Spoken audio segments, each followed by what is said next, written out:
Good morning, it's Michelle Green. It's Monday, December 19th, and it's 10:21 a.m. I wanted to share with you my experience with the Metropolitan AME Church located on 1518 M Street. Oddly enough, as I go knocking on doors, and this church is just one example of many. Being a Christian, I've been knocking on doors, speaking with reverends, pastors, parishioners, clergy people, and either they seem to be on the take or just don't want to help. I tend to get a lot more help from people who don't label themselves as Christians, which I find to be extremely ironic. But I just want to share with you the letter that I wrote to them. And as I stated, I copied Reverend William Lamar, along with all the clergy, and requested that this also be noted with the parishioners who had received inappropriate emails and voice messages from me, so I've been told. It's dated August 11th, 2022. And the subject matter is hate crimes and response for Metropolitan AME Church. And I started with a quote, or there's a quote at the bottom that states, "To do justice and judgment is more acceptable to the Lord than sacrifice," which is Proverbs 21:3. And it reads,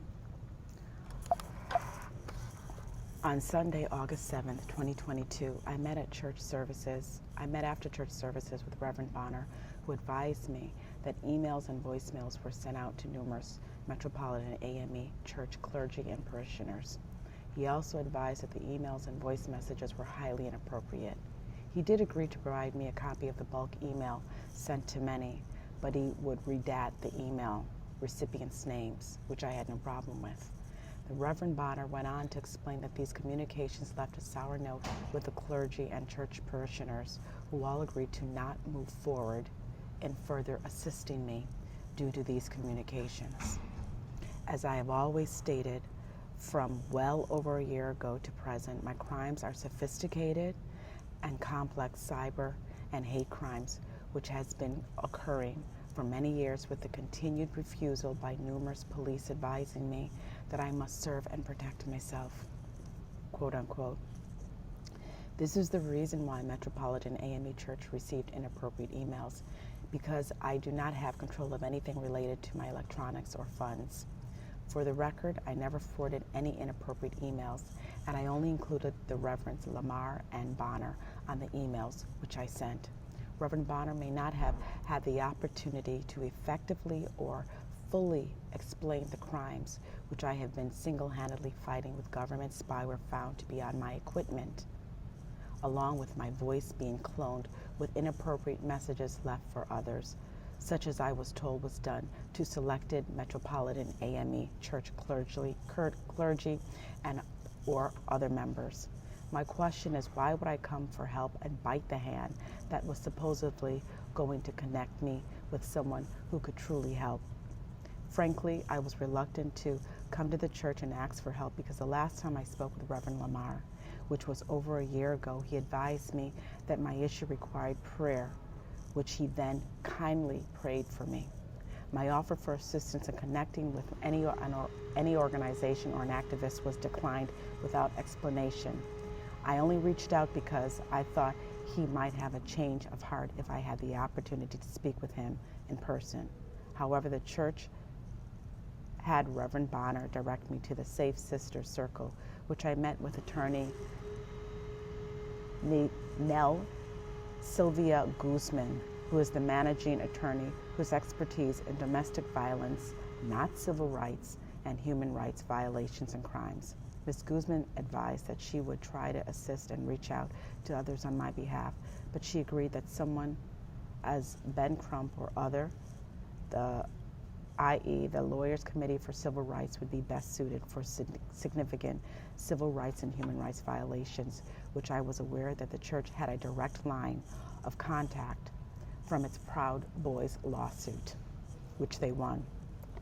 Ms. Guzman, who was also copied on the email in question, has not responded to my repeated calls and emails, so I am assuming something inappropriate was also sent to her attention. and my full disclosure of the crimes against me, one would rationally and fairly think that the odd actions in question would not need to be confirmed, as the sign outside your church states, and with the historical legacy of Metropolitan AME Church, does the church not truly believe that Black lives matter, especially against someone who did not commit these inappropriate actions? Reverend Lamar, almost a year ago you advised that I pray in lieu of the lost years of my life being stolen. The Metropolitan AME Church was defamed, and the church sought legal support, fought, sued, and won.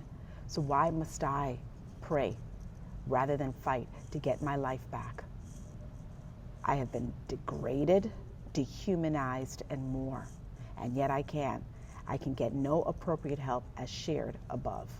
And I am a praying woman, which is the reason that I am still alive and not traumatized.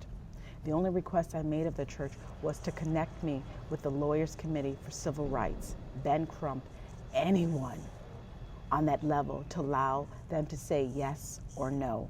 And due to the abnormality of crimes and me being blocked from seeking and speaking with real people, gaslighting in parentheses, and the demonizing of my name, and without my knowledge, as AME Church has experienced.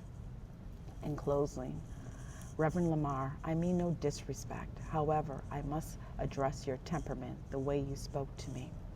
You may not have been intentional in your actions and words, which could have been due to whatever was sent from my email. However, Reverend, you were disrespectful and your tone was insulting, along with your words rudely advising me to remove myself immediately from church property because Reverend Bonner was leaving now and with you. You also advised Reverend Bonner would not be providing me any emails because it was church property.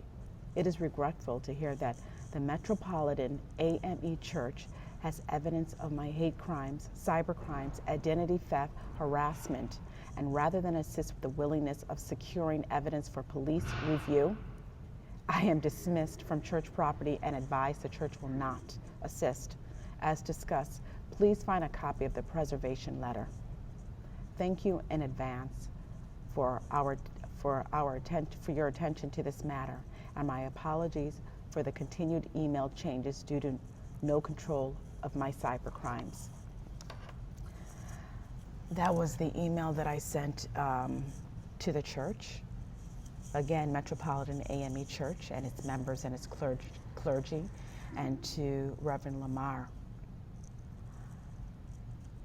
I also wanted to add that shortly after sending out that letter, I did speak with the attorney, Ms. Guzman, who did send me a copy that was sent to her, and it was altered, and I was not familiar with anyone the emails was sent to. It was definitely sent to various members. I'd never seen the email, the recipient's email addresses, so that was helpful for me. I'm amazed, shocked, but I shouldn't be at this point because this isn't the first time, as I've stated. But I leave the church parishioners, I leave the clergy, and I leave the Reverend Lamar, William Lamar, with this question: what would Jesus do? Thank you, and God bless.